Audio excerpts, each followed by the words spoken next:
Hello students, welcome to Curious Science Mind.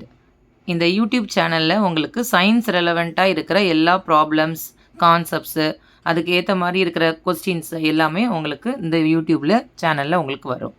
So இந்த சேனலை subscribe பண்ணாதவங்க பண்ணி வச்சுக்கோங்க. அந்த பக்கத்தில் இருக்கிற பெல் ஐக்கானையும் கிளிக் பண்ணி வச்சுக்கோங்க. அப்போ நான் எந்த நோட்டிஃபிகேஷன்ஸ் கொடுக்கும்போது உங்களுக்கு அது ஈஸியாக பார்க்கலாம். சரியா? ஸோ இப்போ இந்த வீடியோவில் நம்ம என்ன பார்க்க போகிறோம் அப்படின்னு சொன்னால், ஸ்டாண்டர்ட் 10th சயின்ஸில் சாப்டர் நம்பர் 9 லைட்டில் ரெஃப்ளெக்ஷன் அண்ட் ரெஃப்ராக்ஷனுங்கிற டாப்பிக்கில் இருக்கிற இம்பார்ட்டண்ட் ஃபார்முலேஸ் பார்க்க போகிறோம்.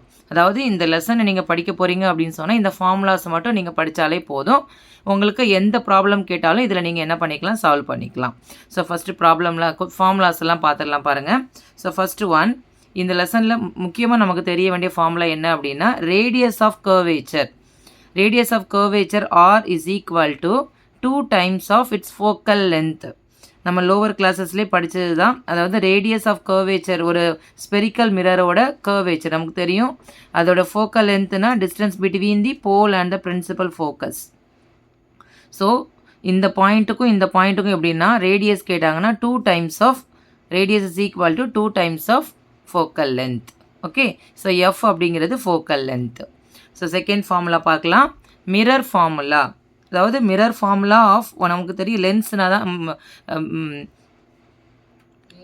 மிரர் ஃபார்முலாவில் நமக்கு பாருங்கள் 1/v + 1/u which is equal to 1/f. v அப்படிங்கிறது என்னது அப்படின்னா இமேஜ் டிஸ்டன்ஸ், அதாவது டிஸ்டன்ஸ் பிட்வீன் த இமேஜுக்கும் அந்த போலுக்கும் உள்ள டிஸ்டன்ஸ். ஸோ u அப்படிங்கிறது ஆப்ஜெக்டோட டிஸ்டன்ஸ், எஃப்னா ஃபோக்கல் லென்த். இது நமக்கு ஆல்ரெடி தெரிஞ்சது, இதுதான் அதோட relation. So 1/u + 1/v which is equal to 1/f. இதுதான் மிரர் ஃபார்முலா. இது ரொம்ப இம்பார்ட்டண்டான ஒரு ஃபார்முலா. நெக்ஸ்ட் நம்ம பார்க்க போகிறது பாருங்கள், magnification produced by the spherical mirror. அதாவது இந்த லெசனில் உங்களுக்கு மிரரும் இருக்கும் லென்ஸும் இருக்கும். ஸோ ஃபஸ்ட்டு மிரர் படிச்சுக்கணும், அதுக்கப்புறம் லென்ஸ் பார்த்துக்கலாம். So magnification of by spherical மிரரோட ஃபார்முலா பார்த்தீங்கன்னா m is equal to -v/u. So v/uனா நமக்கு தெரியும், vங்கிறது இமேஜோட டிஸ்டன்ஸு, யூங்கிறது ஆப்ஜெக்டோட distance. So we can put minus. So minus sign இருந்தால் தான் அதை எவ்வளோ டைரக்ஷன், நெகட்டிவில் போகுதா பாசிட்டிவில் போகுதாங்கிறது இண்டிகேட் பண்ணும். நெக்ஸ்ட்டு பாருங்கள், refractive index of the medium. இது வந்து நமக்கு நெக்ஸ்ட் லென்ஸில் வந்துடுது. லென்ஸில் தான் நமக்கு refractive index of the medium calculate பண்ணுவோம். அதுதான் nmன்னு சொல்கிறாங்க. ஸோ என்னங்கிறது ரெஃப்ராக்டிவ் இண்டெக்ஸ், எம்ங்கிறது வித் எந்த மீடியம், அதை தான் எம்னு சொல்லியிருக்கிறாங்க. c/v, the formula which is equal to c/v.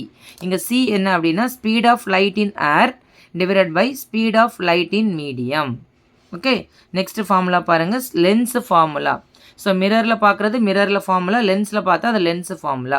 So ரெண்டுக்கும் என்ன டிஃப்ரென்ஸ்னால், மிரர் ஃபார்முலாவில் ப்ளஸ் போடணும், லென்ஸ் ஃபார்முலாவில் minus. So 1/v - 1/u which is equal to 1/f. நமக்கு தெரியும் vங்கிறது இமேஜோட டிஸ்டன்ஸ், யூங்கிறது ஆப்ஜெக்டோட டிஸ்டன்ஸ், எஃப்ங்கிறது ஃபோக்கல் லென்த். இதோட மேக்னிஃபிகேஷன் பாருங்கள், magnification produced by the lens, magnification m which is equal to v/u which is equal to v/u. So அங்கே நெகட்டிவ் வரும், இங்கே வந்து positive. Then last one is power of a lens. So power of a lens calculate பண்ணணும்னா நமக்கு தெரிஞ்ச formula p is equal to 1/f. So f already we know focal length. So power of lens நம்ம calculate பண்ணணும்னா we can use this formula p is equal to 1/f. So இந்த formula தெரிஞ்சது அப்படின்னா இந்த லெசனில் கேட்குற எல்லா ப்ராப்ளம்ஸும் நம்ம ஈஸியாக கண்டுபிடிச்சு ஆன்சர் பண்ணிடலாம். ஓகே,